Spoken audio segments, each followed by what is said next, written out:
Sanbonani. Hello, everybody. Hello, everybody from Southern Africa.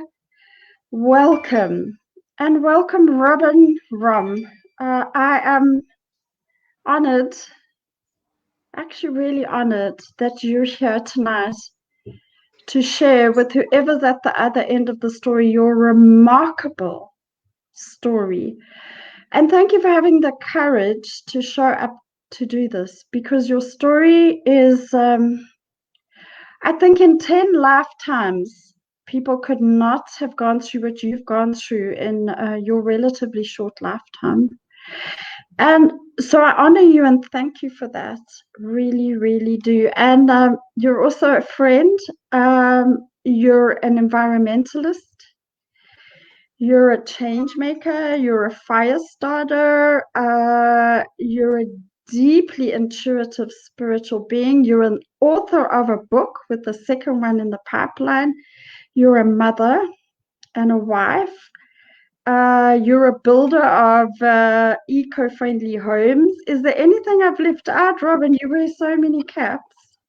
Did I leave anything out of your amazing? No, I'll add something if I think of something new I feel like doing. Okay. But tonight we're here to speak. Robyn's here to speak her story. So once I'm finished the introduction, I'm going to get out the way and let you speak, Robyn, because this story is astounding. And actually, there's two stories in parallel here, I realized. There's the story of the tragedy in your life, which of course always gets accompanied by all of us by incredible grief and the shatteredness that comes with it. And preceding your big tragedy, which was the death of your son, your 3-year-old son who got hit by a car and killed outright. Preceding that was attempted murder of both your parents, your mother getting diagnosed with cancer and dying shortly afterwards, your husband having a really bad illness. I might have even forgotten some, but I think that's enough for people to get the picture. And post your son's death, still more trauma, that you ran over a guy who ran across the highway and you killed him outright. But the incredible thing that through all of this, or out the other side of this, has come incredible journey of recovery, transformation, healing, and peace for you. And remarkable about your story is the synchronicity and the coincidences before all these disasters started happening till almost now, of the elephants and the role that elephants played in this. And as Jung says, synchronicity, I can't remember his exact words, maybe you can, and coincidences are not coincidences, and synchronicities are just a sign of a bigger universe or divine order operating. And your story with the elephants and how it's played out and interwoven with these tragedies and brought healing is astounding. So with that, I'm going to hand over to you. Thank you. Antoinette, thank you. Yeah, what a blessing to be here. A blessing to be able to get to a point where I actually can speak this out. And for all of you, if there is anyone listening out there, this is the first time that I'm speaking it out, certainly live, and it's the first time that I'm going to try to put into context what it is that my reluctant journey with elephants actually taught me, because they really did teach me a lot and bring me to peace. So it's a hell of a thing to talk about an elephant-sized story. It lasted 12 years. Our son has been dead now for 10 years. And yeah, where to start with an elephant-sized tale? And I read a quote somewhere that I rather liked. It said, when you're washing an elephant, it becomes quite confusing because you don't know which parts to start with or where to end. And because it's so big, you can kind of forget where you are in all of this. So I think what I'll try to do, and I may go backwards and forwards, but I'll start at the beginning, in that you mentioned that there were these difficulties that I had in my life. So yes, my mom had, someone had tried to murder her. We live in South Africa, and I know it's a controversial issue, but I am a farmer's daughter, and many of the friends and family that we know have been attacked. And both my parents were attacked in two separate incidences in two separate places in South Africa. And after my mum's attack, it was so traumatic, you can imagine the idea was to then move them to safety, which we then did, and moved them to another place. And it was at that place that my father was then attacked. And he was attacked at a time when my mom had cancer, and she had gone to stay with friends, and she wasn't there at the time, thank God, because I'd hate to know what would have happened had they both been there at the time. So my dad was alone when he was attacked, as my mom was alone when she was attacked. So there were these situations. And then the thing is, my mom had been diagnosed with cancer of the mouth on the exact same day that my husband very suddenly had to go to hospital because his colon had burst. So I was literally on the phone to her while my husband was driving away and saying, Mom, this is what's happened. Sean's got a colostomy. Suddenly he had all this trauma going on. But there was a light in that. Did you want to say something, Antoinette? Oh, sorry, Robyn. The sound doesn't sound great for me coming from your side. So I just want to ask people watching if they could let us know if they can hear you clearly, because it sounds like your connection's breaking up. So I'm just going to look for some feedback, please, while you carry on, Robyn. Yes. So I'll carry on in the meantime. So please do let us know. We're new at the, well, I'm certainly new at this, so I do need to know if you can hear me. But what had happened is over... Can we hear? Are we good? Yeah.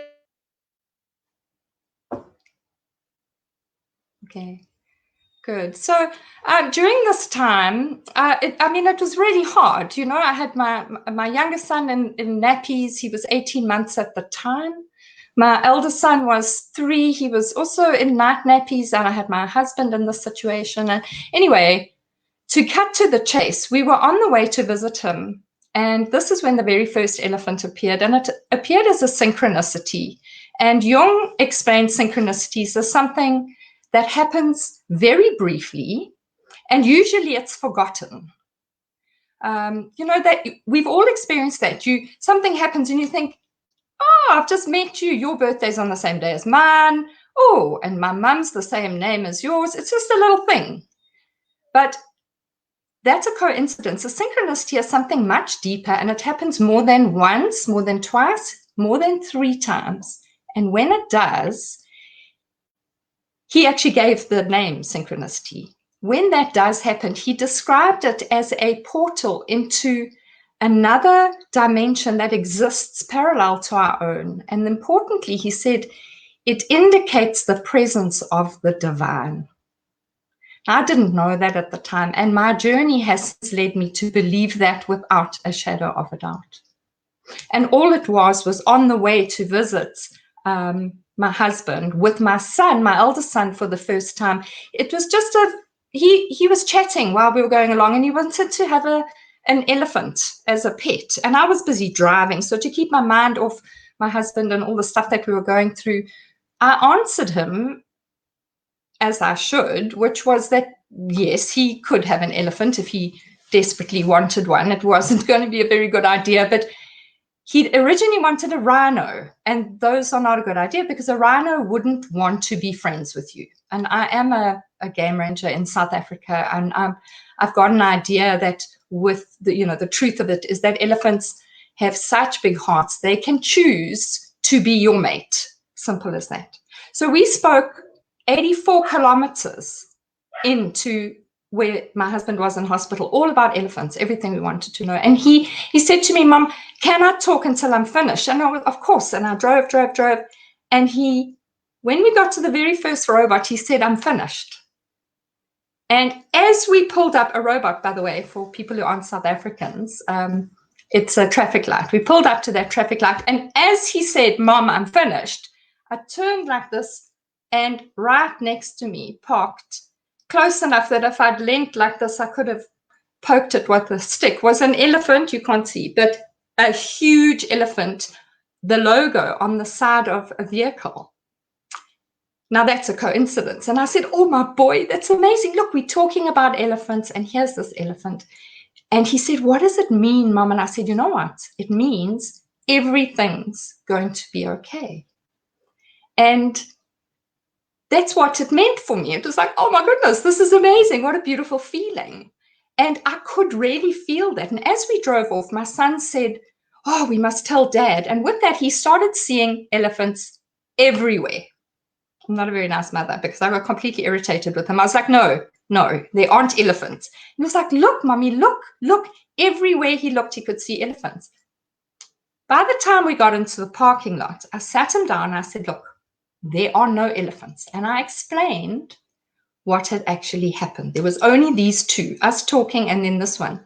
However, I was wrong.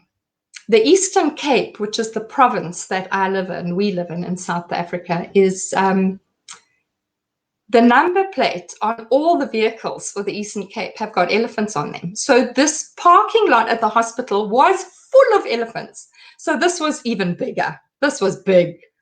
Got to tell Daddy, everything's not only going to be okay, it's going to be really okay. When we get in there to tell him the story, my husband puts my son into bed next to him and we watch.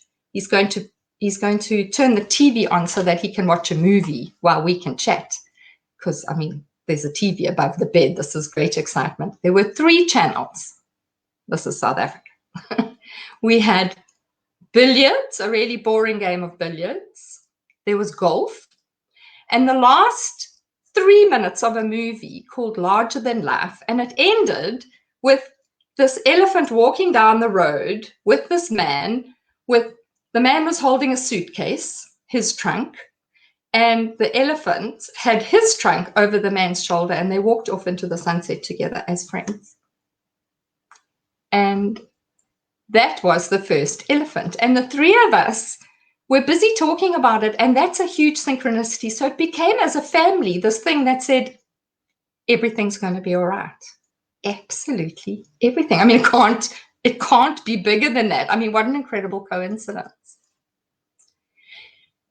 And a few little things had come up, and my husband did actually recover beautifully. His colostomy got reversed. He became healthy. And as he got healthier, my mom and dad's life became more and more difficult. After the cancer diagnosis with my mom, she fell and broke both her hips, actually, on the night I'd returned after being with my dad when he was attacked. So my dad was attacked, my husband was better. I'd gone in to look after my mom while dad was in ICU. The day I came home, my mom broke her hips. Treatment was stopped. 2 months. It felt like we'd held our breath for a very long time. And as she started treatment, the day she started treatment, she fell and broke her ribs. And it was just ridiculous. And that sequence of events led me to bring my mom to Morgan Bay. All I could think of was I wanted to keep her safe. And I did that. I remember thinking to myself, I'm going to treat this like an elephant translocation program. I actually said that. I wrote it down in a diary. We're going to send mom off somewhere and we're going to get friends and family to help, and we're just going to move everything so that when she gets here, it'll all just be unpacked and she can just move in and she'll find peace, she'll feel safe. It didn't happen like that because my mom actually died 4 days after she got here. So she arrived. There was no translocation. I call it suicide by packing. She literally packed her life away, and that incredibly depleting process of packing up her life ultimately led to her getting pneumonia, and she was dead within 4 days of arriving in Morgan Bay. She never even got to meet any of our family. Anyway, the guilt that I felt associated with that was just incredible. I can't describe. It was elephant-sized. And on the morning of her death, Morgan Bay's got the most amazing lighthouse. The second elephant made its appearance. Remember, the elephant meant everything's going to be all right, especially when it doesn't seem like it. And what had happened is my brother was having a quiet time, and he wanted to share with us how just some very special words of encouragement to us. And I said to him, oh goodness, you know, and this scripture that you've taken from the Bible is actually on the cover of a diary that I've got in Mom's handbag. My mom was a smoker, and one of her last words to me was, hide my bag from Dad, because inside it were her cigarettes. She was smoking throughout that. So when I scratched in that bag, I found an old diary belonging to me. On the cover of that diary is the lighthouse that my husband and I lived on this island that no one goes to, on a lighthouse no one ever knows about because it's not open to the public. So I wanted to give him this cover. Mom had pulled out, it was an old diary. She pulled the middle bit out and it was just in there. So as I handed it to him, because now the synchronicity is that the scripture he's telling us about and the scripture on the front of my diary are the same. So I say, Ans, this is for you. And I hand it to him. And as I handed it to him, this piece of paper's inside. So I fold it up and I pop it in my pocket. Anyway, that night, I found the little folded up piece of paper and I unravel it. And inside it was a poem. And I don't have it with me now. But I do hope that I'll write this and get it published one day and I'll have it in there. It's called Ode to the Elephant. And it's a very old poem that's written by somebody famous, I forget now who. But it had been changed to say Ode to the Addo Elephant. Now the Addo Elephant is a park, it's a nature reserve in South Africa, in the Eastern Cape, that includes now, it didn't then, it includes it's called the Greater Addo Elephant Park, and it includes, you can see my hands, I'm including that island because it has become a national park and encompasses the entire area from this elephant park and embraces those tiny little islands that we live on. And it's an ode to the elephants of the Addo Elephant Park. And I was like, my God, this means everything's going to be okay. And it really didn't feel like it. I think that's something I really want to share here, is that it didn't feel like it. When my husband was ill, it didn't feel like it was okay. But the synchronicity of those elephants changed something inside. They really did. And when this little poem now, I felt like I'd killed my mother by moving her. So that for me was a huge, huge thing. It was like, everything's going to be okay. Didn't feel like it. In writing my story afterwards, there was also a bottle of amarula cream. Amarula is the name of an African seed that grows on this magnificent tree. And it's turned into an alcoholic beverage, a liqueur, which was one of Mum's favorite. And she had put it in the fridge right next to a bottle of champagne. Now, please understand, I wasn't looking for elephants, Antoinette. I have had a 12-year journey where I have sincerely believed on so many occasions that I've lost my mind. But when that happened, I wasn't looking for elephants in my fridge. Certainly wasn't.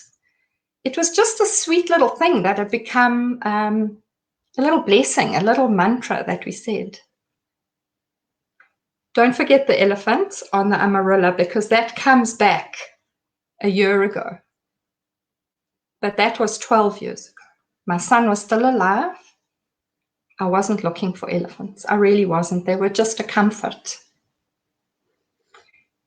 Anyway, 2 years later, my 3-year-old son was hit by a motor car on my watch. I was waiting for my eldest son to come back from school. He had just turned 7, and I was waiting for the lift club to bring him back, and I had taken my eyes off him, so I dropped the ball, and he crossed the road, and there's a gap between him being there and me looking up and saying, I can't believe he got there. Told him to wait. I put down what I was doing because I'd been distracted. And I heard the sound.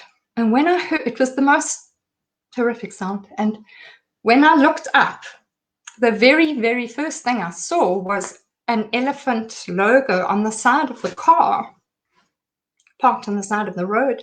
And the next thing that I saw was my son lying in the middle of the road, and he was dead. I could tell immediately. Antoinette, you need to understand that in that instance, had we all been there, both my sons and Dad, their father, the chorus would be, what does it mean? And we'd all go, everything is going to be okay. Everything's exactly as it should be. And it wasn't ever going to be okay. It just wasn't. He was dead. Anyway, it's interesting because the elephant logo on that car had only arrived that week. It was a new municipal vehicle, and it's got an elephant with a big trunk, and it says water is life on it. And it's been 10 years now since he died, and we don't see those vehicles here. But they were new, and they were there. And our son was killed instantly. I cannot begin to tell you the pain of the betrayal of those elephants. Now, people say to us, oh, you must be so angry with God. You know what? God never entered into this. God didn't drive over my son. A man drove over my son. I took it all on myself because I wasn't watching. And when I'd seen him, he was safe and sound and said, wait, I'm coming. And anyway, the rest is history, because he was gone and life was going to just never be okay. But that elephant did not stop coming for 10 years, Antoinette. And it came in the most absurd, ridiculous, unbelievable, not possible to even contemplate, but never real elephants. So flesh and blood, large, big elephants, never real elephants. In fact, I've never had anything to do with elephants. I'm even a game ranger, but I've never had anything to do with elephants. I've seen a poor elephant in a circus a couple of times.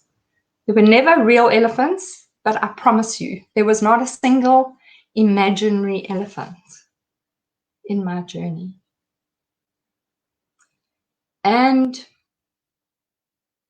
this is the washing part, where to go to from here with washing this elephant. What do I leave out? Maybe you can remind me if there's any pointers. Oh, I'll tell you what I can tell you. Is 6 days before our son was killed, he did something very funny. He was only 3 years and 10 months. His name is Callan. And we were painting rocks. He loved to do that. And he said to me something absolutely extraordinary. He said, Mommy, there was another baby coming for you, but I came instead. Now, I heard him, but I'm an older mom. I had my eldest when I was 40, and Callan, my eldest at 36. Callan was 6 months when I turned 40, not young. I know kids, they don't speak like that. So I said, come here, come talk to me. What did you say? I put him on my lap. He was laughing. He was bent over double, laughing his head off. It was the funniest thing he thought. And he repeated it. Now, this I have told lots and lots of people. There were 6 days between this conversation and his death. And he said, you know, Mommy, there was another baby coming for you, but I chose you and Daddy for myself instead. Kids don't speak like that. So I told my dad, I told Linda, my neighbor, you know Linda, I told my brother, I told a whole bunch of friends. He was dead in 6 days. And I have since gone on to have a baby, and she is now 9 years old. And I have no doubt that she was the baby that was waiting for us. So this journey has been extraordinary because it's led me to the point where I had no option but to surrender. It got to the point that my husband actually bought me a computer and he said, Lovey, you got to write the story. You have to. He even bought me a little bracelet with a whole lot of elephants holding onto each other, trunk to tail. And that was for our anniversary. And I lost that bracelet.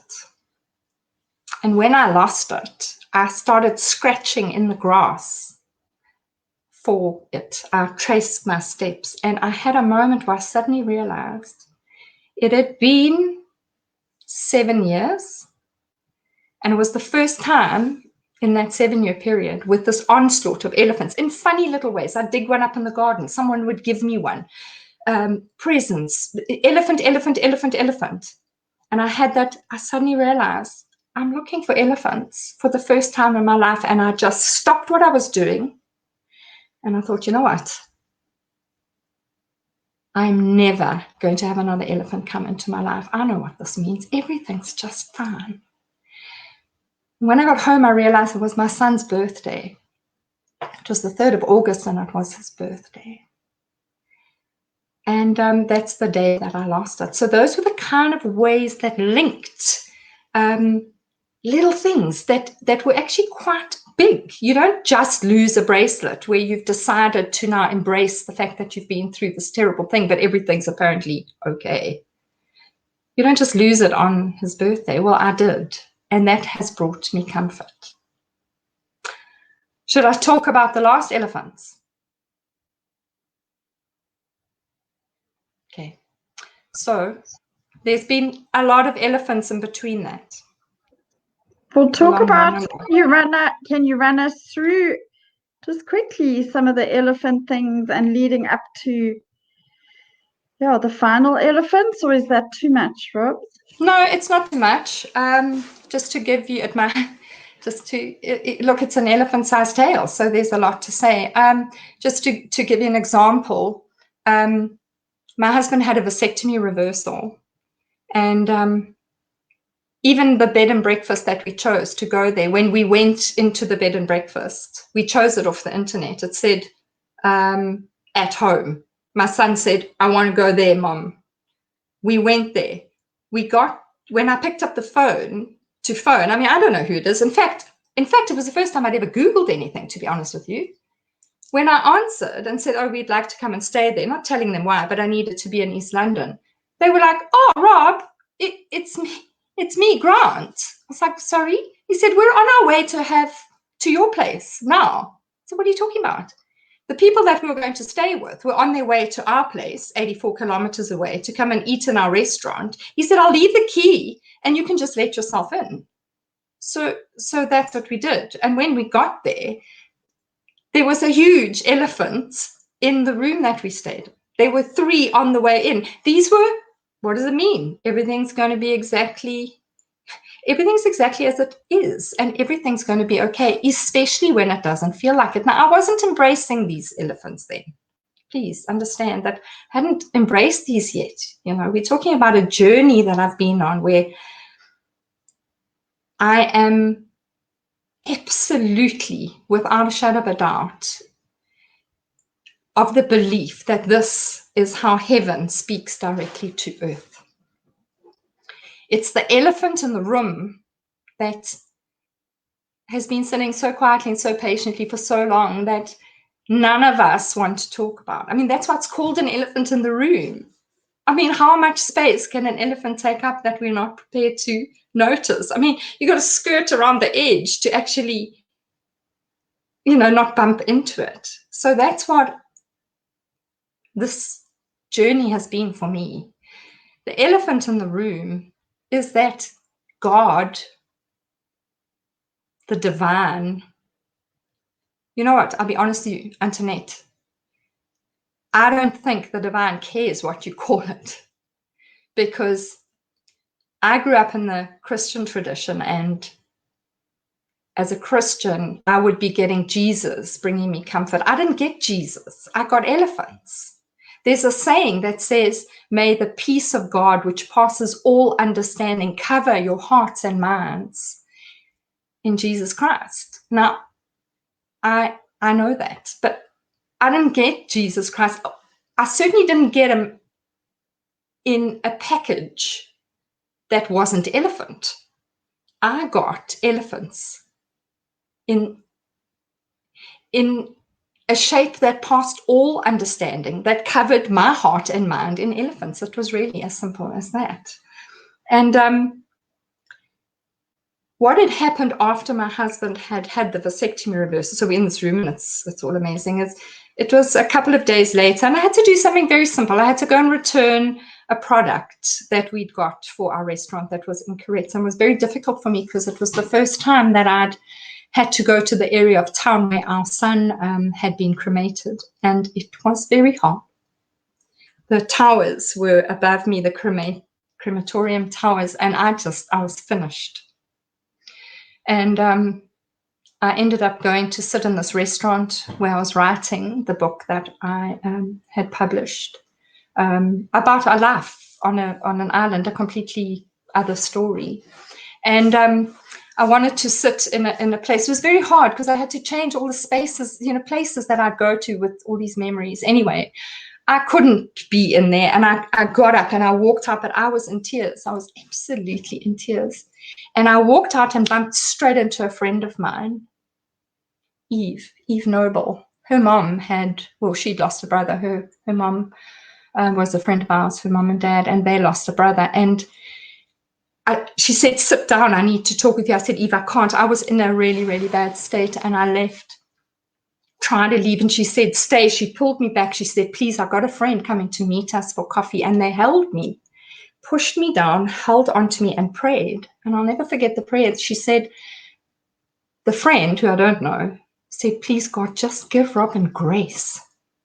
Just give her grace. And I started babbling. And I said, you know what? I can't do this anymore. I sounded like a mad person. I was just relating to her a series of elephant things that, to a person who's not heard anything, hasn't seen me, doesn't know what I'm talking about. I said, you can't believe it. I'm so sick of these elephants. They're haunting me. I even said to her, last night I told my son that I just wanted to get a gun and I'm going to shoot all these elephants. I mean, I'd gone mad. And I said, look, and I started rummaging in my handbag. I said, look, somebody gave me an invite to coffee today. Showed her the little picture. I ripped out the sticker. It was an elephant-shaped hole. It had an elephant on it. I said, look, there's another one. Someone's given me this elephant. I don't want these elephants. Nothing I was saying to her was making sense. She didn't know the story. I didn't know the story. I just knew that elephants were supposedly meant everything was okay, and it wasn't. And while I'm speaking to her, she had a packet sitting on her, and she looks at me with these eyes, and then I realize, oh my God, you can see I better keep quiet now. I've lost it. But while I'm speaking to her, I'm saying, all these elephants. Eve pulls out in front of me like this. Let me do it like this. So that literally nose to trunk, I'm staring at this elephant. She's got a book inside her bag called The Elephant Whisperer by Anthony Lawrence. I look at it like this, and she said, oh my God, a friend phoned me last night from England and said, Eve, you've got to go to the bookshop and you've got to go and get this book. It's just incredible.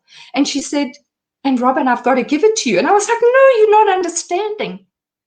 I don't want this elephant. And I got up to leave, and by then I'd sort of pulled myself together as best I could. I mean, I could at least get in my car and drive away. And I just said, thank you, I don't want that book, it's for you. And then I turned to the friend and I said, and by the way, your skirt is full of elephants. And it was an Indian print skirt full of elephants. These little things. I had enough time before fetching my son to go to the bookshop. I just happened to walk past it to get to my car. I went inside there, and it's a bestseller at the time, so the whole behind of the person standing there was filled with this book. And I said, can I have one? And I just opened it. And I don't know if you've got it there in front of you, Antoinette, because I think it's really important that we actually read it. I don't have anything in front of me. But it said, there's more to life. Have you got it there? Yeah, I'll find it. Just carry on. I'll be 1 minute. I just read one sentence. Oh, I've got it. There's more to life. Have you got it? Read it. No, you read it. I haven't got it yet. I don't. I'm going to do it from my mind. There's more to life than yourself, your family, and your own kind. There's more to life than yourself, your family, and your own kind. And honestly, that was in the early days, the very early days. My husband had only just had a vasectomy reversal. And I was pregnant within 3 weeks. And another funny little one, it's not funny at all, actually, but another synchronicity is a friend of mine who was involved in helping me with the publishing of my book sent me a photograph. Oh, backing up a bit. I'd told her about this elephant thing going on in my life. And the reason I told her is when I went for the first time, now, before I'm pregnant, this is after my son's death, I went to her place to meet with the publishers, to get a team of people to assist with producing this amazing book. I visited her frequently. When I went to her house, she had an elephant-sized picture on her wall above her bed. And I mean elephant-sized, life-size head. I've seen her for years. I've known her since I was 18 years old. I didn't say anything at the time, but there was an elephant bone on her carpet, and there was an elephant. And when I told her the story, the following morning, she woke me up so quickly. She said, you won't believe it. You've got to come and see what happened. I said, what? She said, the elephant fell in my bed. I was like, what are you talking about? She said, it fell off the wall into my bed. Look, little things like that. Again, please understand, I didn't want the damn elephant. I really, really, really didn't. But that same person I was pregnant within 3 weeks, she sent me a photograph on email. Beautiful photograph. It's a light box of elephant fetuses. And they're tiny elephant fetuses from this big, ranging to about this big in a series. A photograph of this incredible thing. And the moment I got it, I just felt like vomiting. I felt so ill. The other picture she sent me was a picture of just the eye of an elephant with its eyelashes, and it said, I've got my eye on you. So it was something special she was sending me. The following day, I miscarried my baby. The day after getting the elephant fetuses, I miscarried my baby. And I was pregnant again immediately. They took that miscarriage as the last period to determine when our now daughter, would be born. And so many things had happened that when I now knew I was pregnant, and now it was 12 weeks and the baby was staying, I went to a shop and I bought the first thing for the baby. It was a process of embracing the unembraceable. And I bought a little jacket with a tiny little elephant on it. Wasn't easy, trust me. There were a lot of other things I would rather have bought. But I I was trying to find some kind of acceptance. When I came home, I went to the post office. In those days, people actually posted stuff. And there was a pile of post, and there was an envelope for me. And when I came home, I can see it from where I'm sitting now. There was a mobile. In fact, it's still exactly where it was. My friend had given me a mobile, a friend who did not know anything about elephants. She had bought a mobile for my baby. Thank you, my darling Dee Dee, for my beautiful mobile. I didn't want it. But there it was. It's probably got about 30 elephants on it. It's very, very beautiful. I bought this elephant shirt. There was this elephant thing. And my friend Sue, who had sent me the photograph on the pregnancy that I had lost of the elephant fetuses, had posted me a tiny little jigsaw puzzle. And Antoinette, I've got it here to show you. I don't know if you can see it. How am I going to do this? Can you see? It's a beautiful little elephant jigsaw in a matchbox with a tiny little baby inside. Well, that baby came to term. And she was born in January 2012. And the elephant really did mean that everything was exactly as it should be, and everything was going to be all right, even though it didn't feel like it. What did happen, however, is my marriage started to break up.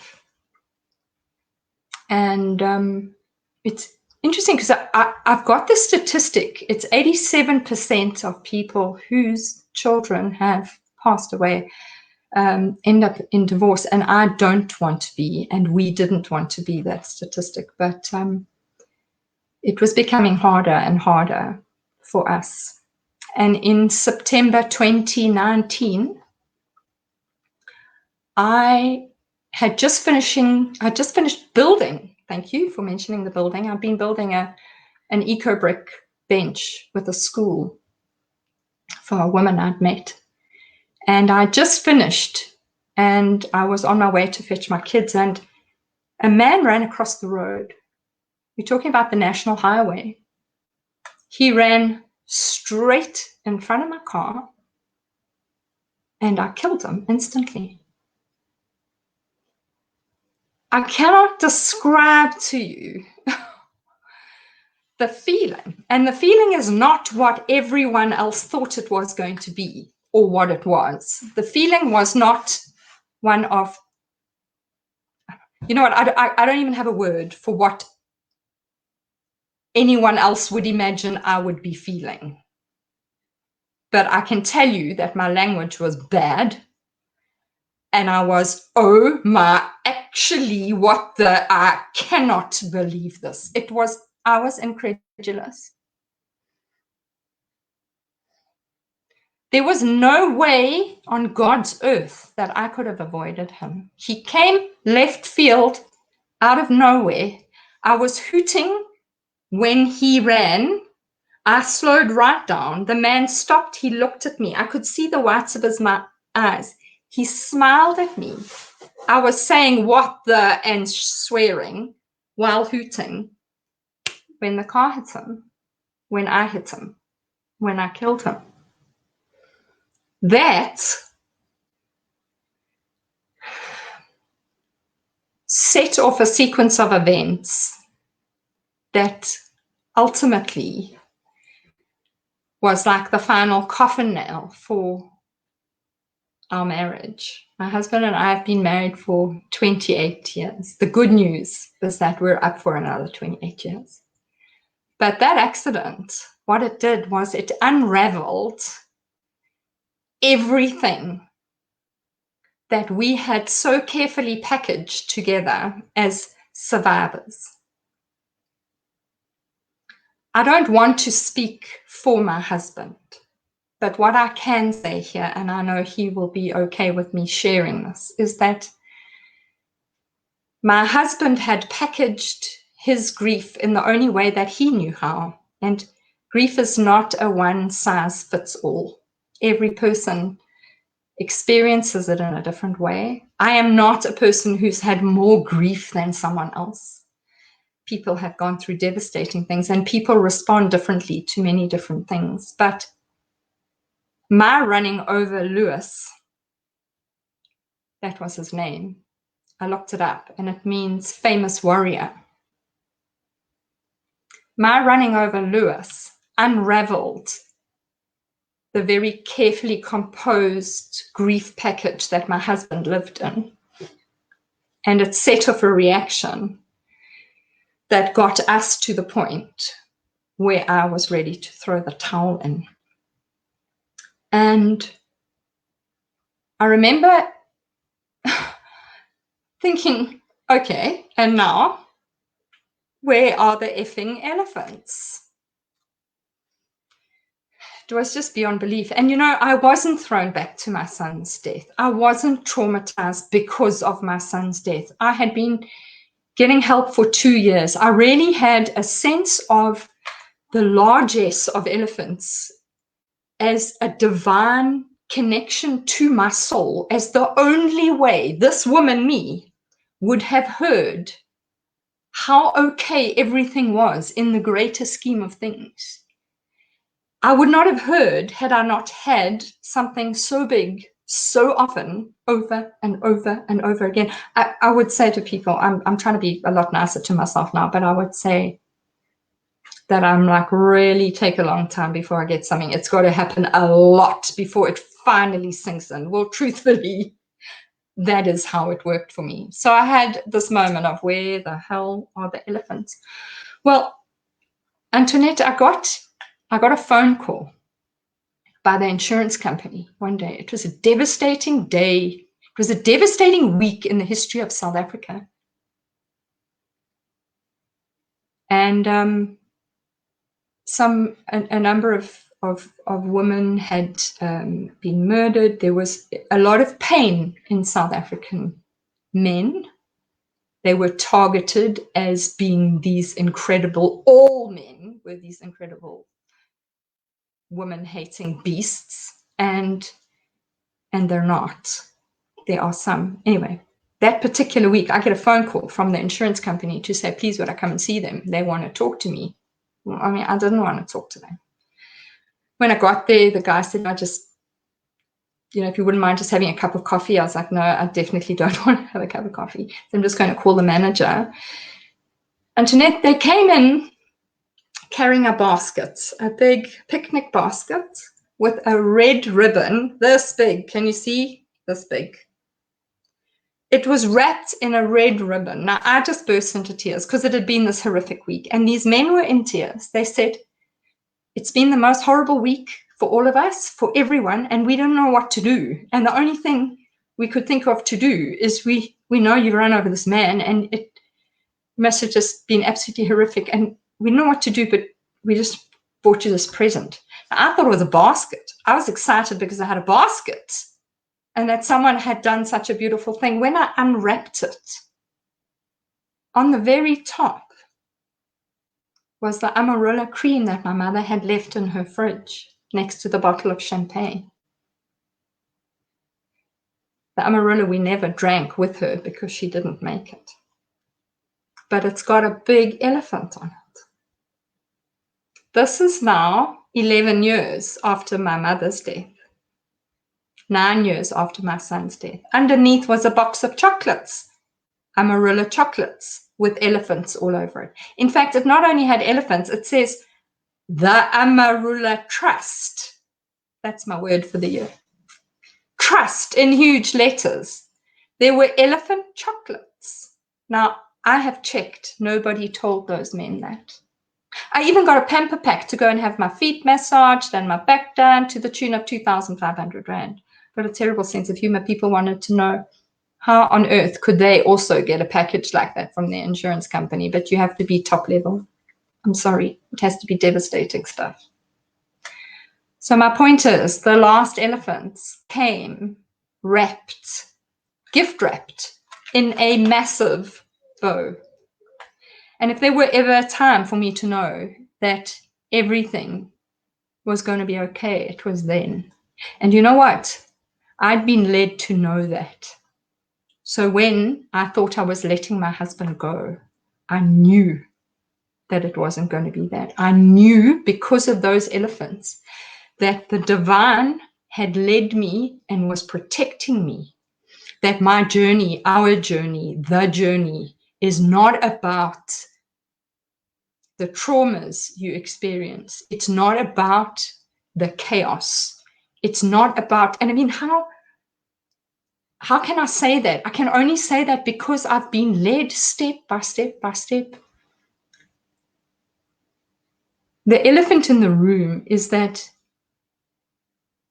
even though we don't want to acknowledge this massive, bulky, unwieldy, uncomfortable situation, it isn't for punishment.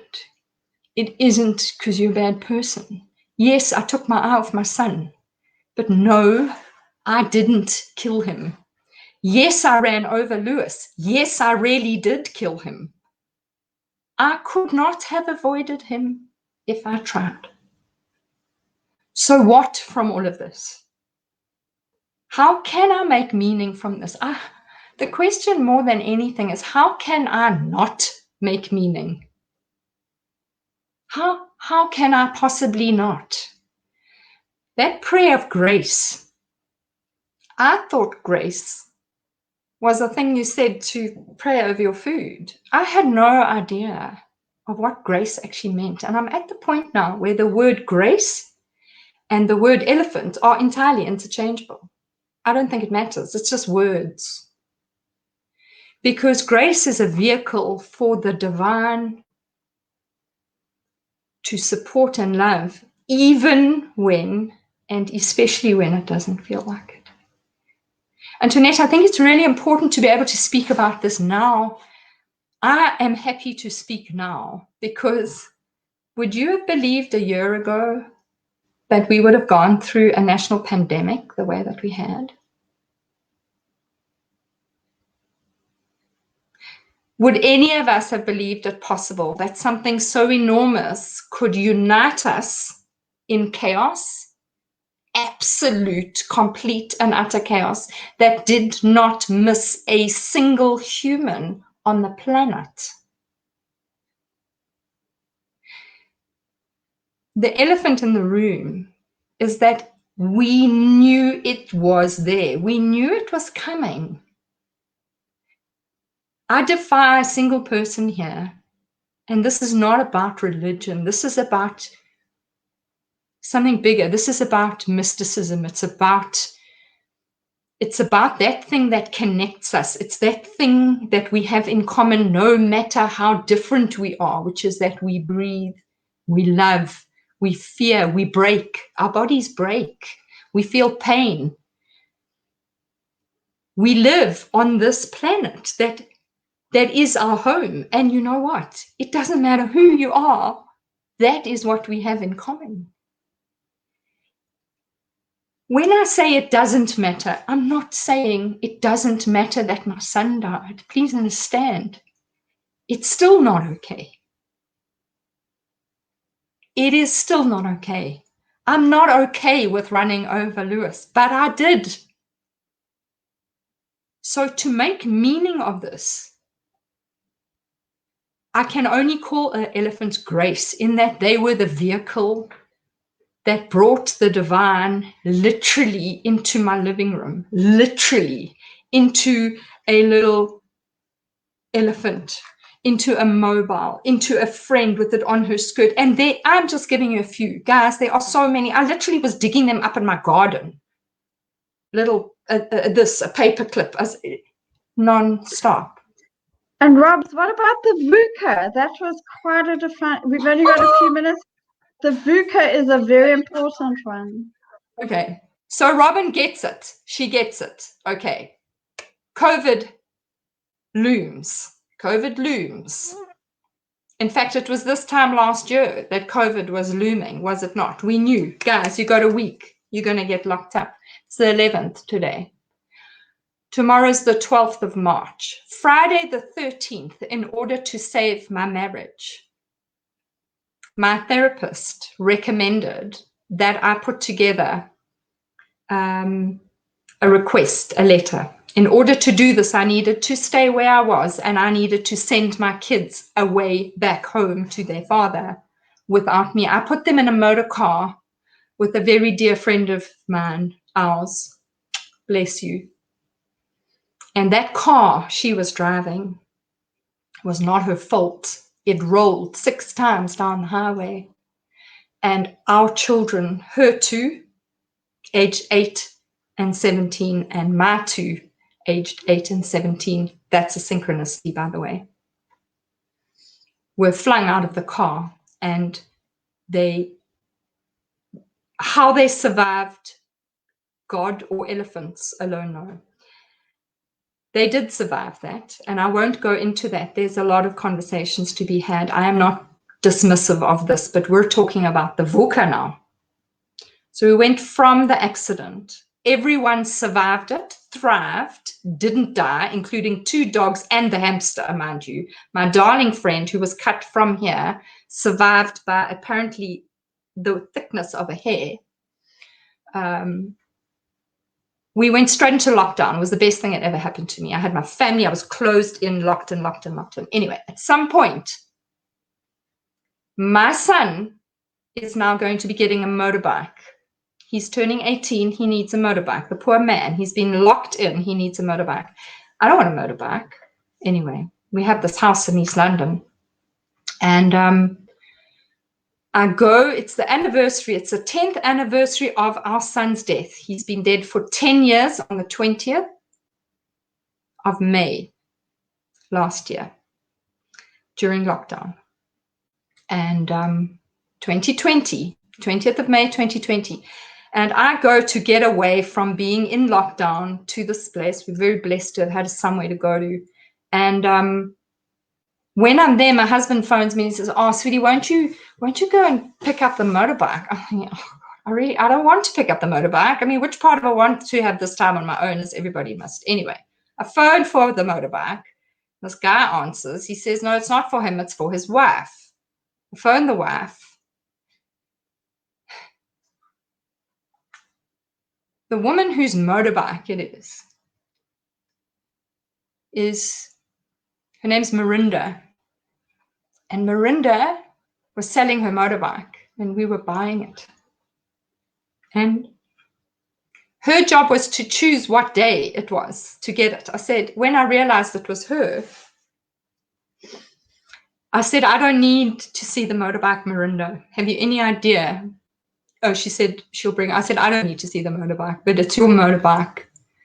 Do you know what the day is, Mirinda?" She goes, "No, why? Is it somebody's birthday?" Mirinda is the nursing sister that I handed my dead baby to exactly 10 years to the day. 10 years previously to the day I handed her my dead baby. 10 years to the day she arrives with the damn motorbike to give me for my son. I don't want the bloody motorbike. Anyway, that synchronicity of it being her on that day, not anybody else's. Guys, there's a lot of motorbikes in the world. There are a lot of people in this world. Mirinda isn't even in the same town as where she was 10 years ago. I didn't even know she had a damn motorbike. Anyway, we swap the motorbike. Mirinda goes. We cry. We hug. She goes. The following morning, I wake up as if I'd been slapped in the forehead. VUCA was the first sound I hear. I Googled it. Thank God for Google. I Googled it. I knew what VUCA was the minute I heard it. The motorbike is called a VUCA. And VUCA is a Zulu word. It's a South African Zulu word, like Sanbonani is a Zulu word. VUCA means wake up. Wake up. I am not going to have elephants anymore. But what I am going to do is I'm going to talk about the elephant in the room, because it is time to wake up. Me personally, I'm awake. I don't like what's going on. Am I healed? Am I fabulous? Am I over my son's death? My marriage is good and strong. I can't undead the dead. I can't undo the trauma, but I can promise you that the signposts that are around us are there for a purpose, and that purpose is to guide us all home, to guide us all on our journey home. We're all going home. And if we can open our eyes to the wonder of that thing, the divine is in the details. I happen to get massive elephants, but it is the elephant in the room. The divine is in the tiny, it is in the small, it's in the inexplicable, it's in the unexplainable, it's in the sunrises, it's in the things you can't mention, the things you don't want to speak about. It's in the pain, it's in the love, it's in all of it. And folks, we're living on this planet that we're all a part of. That connection is real. That's what it taught me, Antoinette.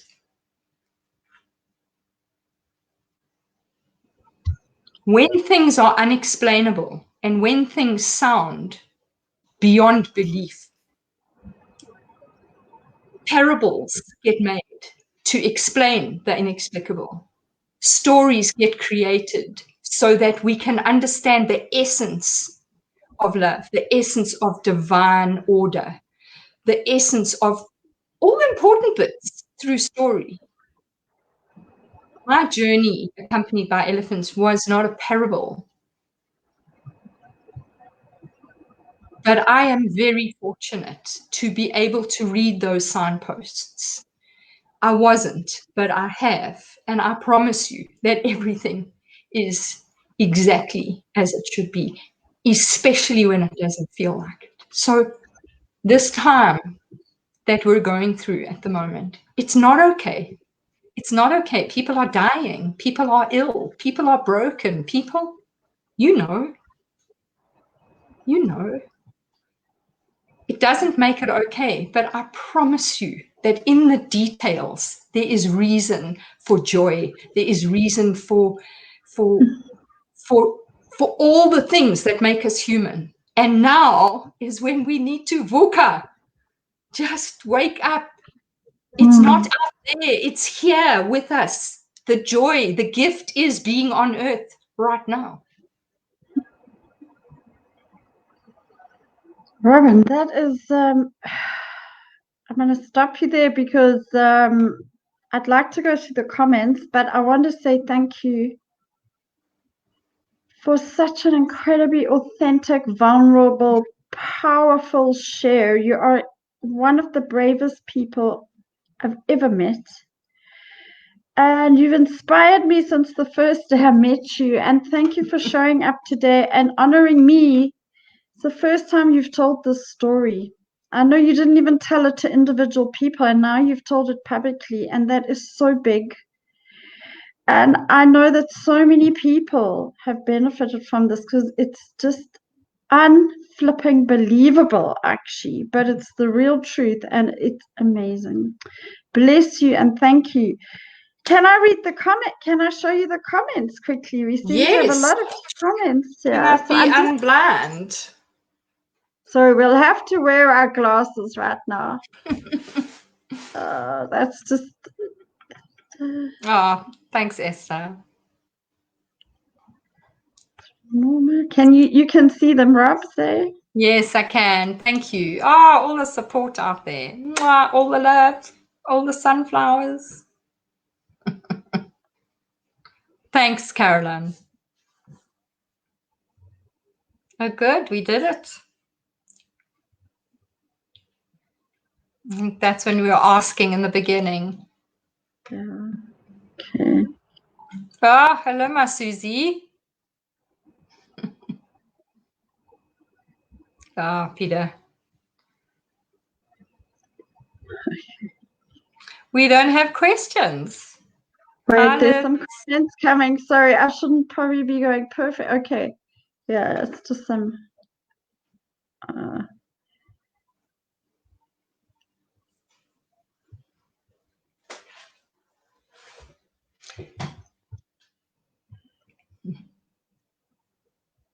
Yes. Thank you, Robyn.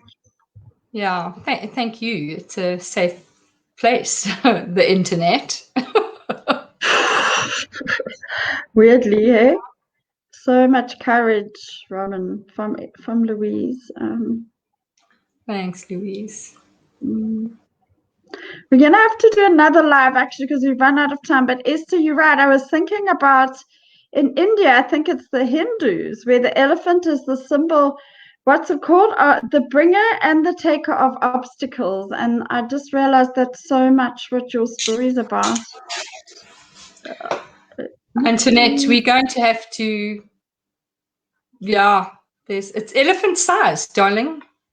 Been in insurance for 38 years. This was a really extraordinary gift. No, it doesn't happen. And it was meant for me.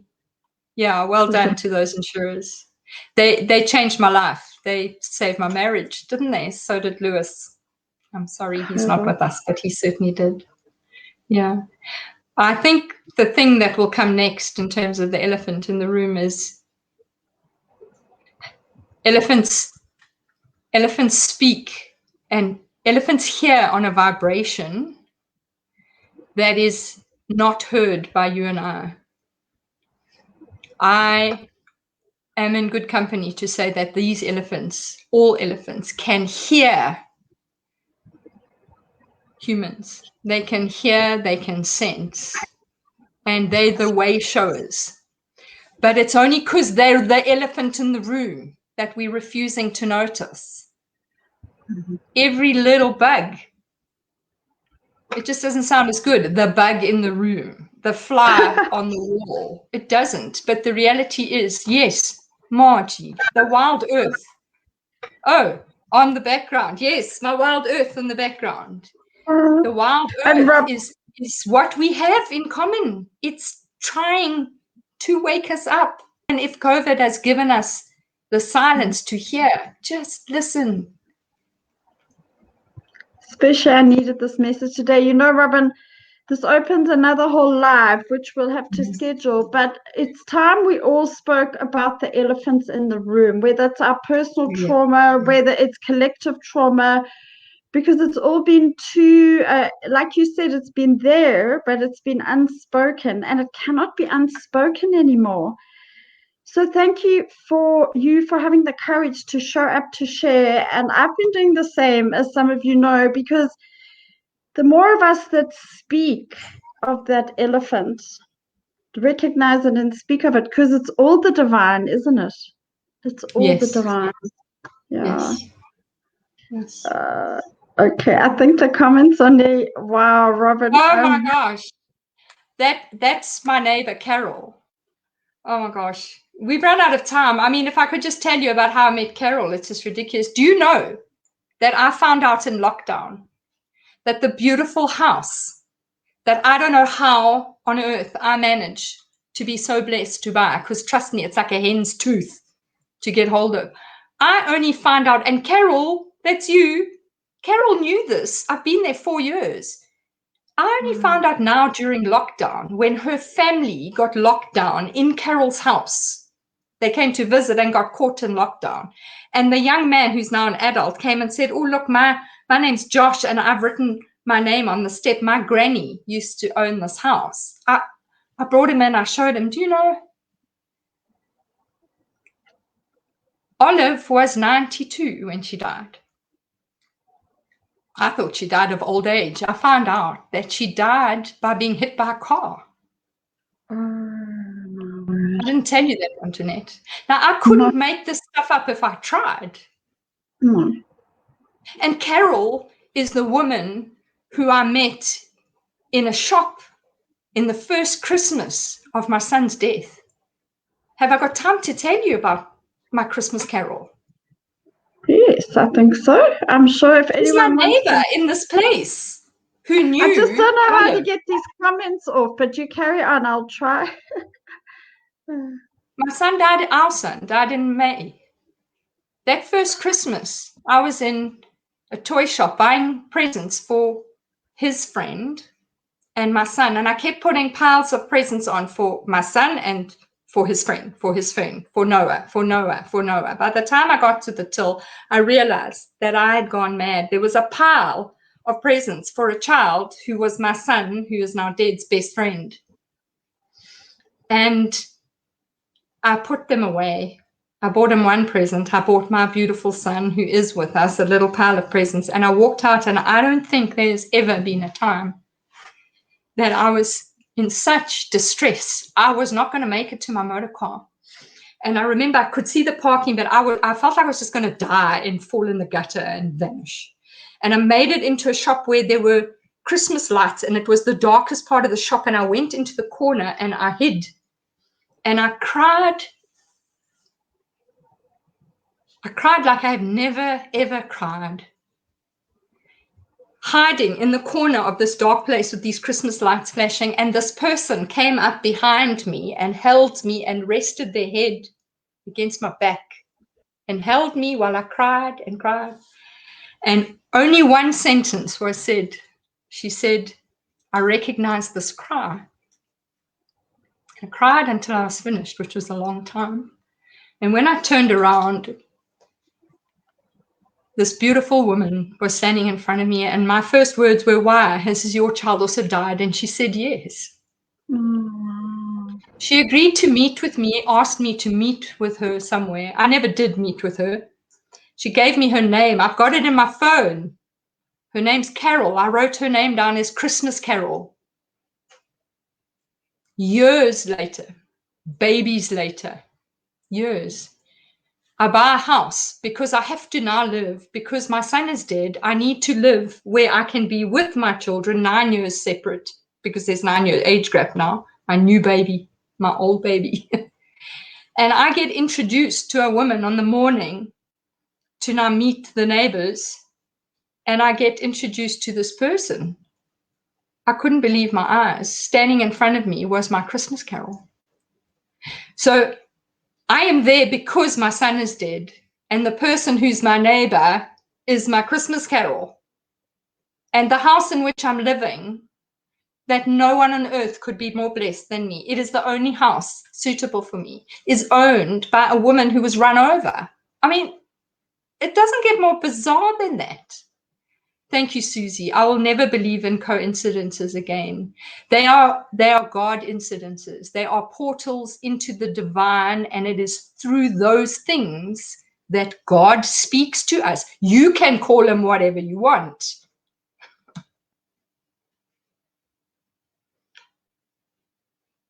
Thank you. Thank you very much. Oh, gosh. I do So hope I best you get that. You need to get that book out. I definitely do. Oh my gosh. Gary, Yes, we Gary. did an interview with Gary. Yes, another elephant in the room. Oh, Gary, what a beautiful elephant. You know, one of the things I've been told is don't speak about the things that have not yet healed. And there is something that is not yet healed for me. It's a relationship, a family relationship. And I had said to this person, I have no doubt it will get healed in the future. I'd said, we need to talk about the elephant in the room, please. We can't just put a mat over it. Every time I cross the room, I keep tripping over it. And her answer was, just walk around. And for years, I actually thought, yeah, she's completely right. I mean, why on earth am I tripping over the damn elephant? Why don't I walk around the side? I've tried, can't. They take up a lot of space. They do. They just do. Rather knock the wall down, but you can't walk around.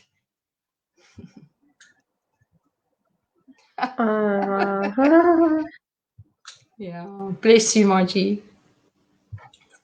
Marion, yes, we will. I will load this on YouTube tomorrow, and I will post it on my page, and Robyn will post it on her page. We'll give you all Robyn's contact details just now. So anyone that wants to share it or didn't catch the beginning or missed it, it will be up on YouTube tomorrow and on our respective pages. Okay. Thank you. Thank you. Loxodonte. Yes, that's the tree species. We have them in our garden. So that's the end of the comments, Robyn. And unfortunately, I don't know how to take this off. That's my next learning curve. But That's all before good. we go, would you mind sharing with us where people, you are busy writing a book about this? Yes, I am. And so could you tell people where they can find you if they want to follow you, if they want to hear more, if they want to go to Yes. your blogs or Facebook page? Yes. So I'm navigating social media along with my 18-year-old when he has the time to talk to mom and help her out. So what I do have is I have a Facebook page, Robyn Rohm. You've seen my name here, so find me there. I also have an Instagram page, which I thought I would be using, but please just be patient with me. I thought I'd move to Instagram and leave Facebook, but right now I am on Instagram and on Facebook, and Facebook seems to be the place that wants to grab all of us, so let's gather there. I'll be doing more of this and less posting birthday party pictures and things like that. So Robyn, the elephant speaker, will be there. And then my book, which was published after my son's death, it's just a journal about a 3-year experience my husband and I had before we had children, where we lived on an island in South Africa. And there are a number of interesting little bits about that, in that it was just a journal. And I realize now that the experience of living alone on that island for 3 years is in fact the reason that I have come through this. We, my husband and I, because the nature of God is nature. Robyn, where can people buy that book? Because that you book can is find available. it on, yes, I have the physical copy myself, so you can order it through me. And it's also on the Amazon Kindle version is available on, you just Google my name, Robyn Rohm, and you find it's called Island Between the Desert and the Deep Blue Sea. And yeah, that's the story. It was completed 2 days before my son was killed, and the final version happened to be born 2 days after our daughter was born. And Antoinette, listen to this. I called the book Island. My daughter is called Tana. 3 months after she was born, a friend of ours, a Polish friend, tells me that the name Tana, which I thought I'd made up, I just liked the sound of it, was named after a surfer. Tana is an island. Okay, Tana Island is an island, and in the language of the people of Tana, the word Tana means earth. And I didn't know that. It's incredible. But the elephants did. Someone did. You can't get away from this stuff. It's here. Robyn, I'm so glad you did this tonight and that you're going to do more of this, because you have so much to offer on so many levels. And the one thing we haven't mentioned about you is you call yourself a dream weaver. I would say you analyze people's dreams from a Jungian perspective, and you are really good. Thank so you. If anyone wants their dreams analyzed, I'd highly recommend Robyn. How do people contact you on your Facebook page for that, Robyn? Also through the Facebook page. Please understand, I'm not psychic. It's not a science of psychicness. It is really to do with the fact that when words fail us, archetypes, parable stories get created to describe things that we all have in common. And those symbols, according to Jung, who are, until someone else better comes along, he really gets it. He has a way of nailing those archetypes that all of us carry within us. So when you have a dream inside of you that needs interpreting, all I'm doing is reading Jung's explanations, the symbols. There's a language, there's a symbolic language to dreaming that is universal. And what it does is your own being wants to keep teaching you as you go along on this journey. It wants to carry you and love you and support you. And so in the dreaming state, that which is not public or aware, just bubbles to the surface. So it's very helpful to have some guidelines, because I don't interpret. I'll give you the symbols. I'll share the language with you and you'll do it yourself. Yeah, and it's powerful stuff, I can promise you. Yeah. So, Robyn, Dreams used to be very much in fashion. They got only out of fashion quite, recently. They're a gift. Well, maybe they'll come back. I think they need to, because that's certainly our will, subconscious playing out. Yes, definitely. So I know we're over time, but I think it's been so riveting. I'm sure nobody minds. Esther wants to know, how did we meet? Well, yeah, my own story, which is not for today, and some of you have heard it, was a whole lot of synchronicities, and that got me to live where I live now, which is where Robyn lives. So we live in a small village in the Eastern Cape in South Africa called Morgan Bay. And that's how we met, Esther. Robyn and her husband own an eco lodge and a pizzeria, and so we've become friends. And we have lots of friends in common, and we didn't know that either. It's a very small world. Incredible, hey. So Robyn's been an incredible blessing for me, as have many people and incidences in this small place, which I never knew existed a few years ago. So all of this speaks to the fact that my elephant in the room, we all know my story. I had a huge elephant in the room, but at the end of the day, I ended up with a better life than ever. And I landed up here in paradise. So one more comment here. Me too. And I think that, I don't know, there's a few people here that often listen to my lives, and so thank you for your support. So Kaylee is a local, and there she's giving you some support. Kaylee was in the car on the day that our son didn't make it. Sorry, Kaylee. It wasn't you, Lovey. You weren't late. It was all good. Thank you for being here, Kaylee. Yeah. Okay, Robyn. That's us. I think that's us. Morgan Bay. Esther. Morgan Bay hosts some amazing people. Esther's in Holland. Love Revolution. Got to start somewhere. And you know what the link is? So people tell me I shouldn't talk like this, but I think it's part of the magic.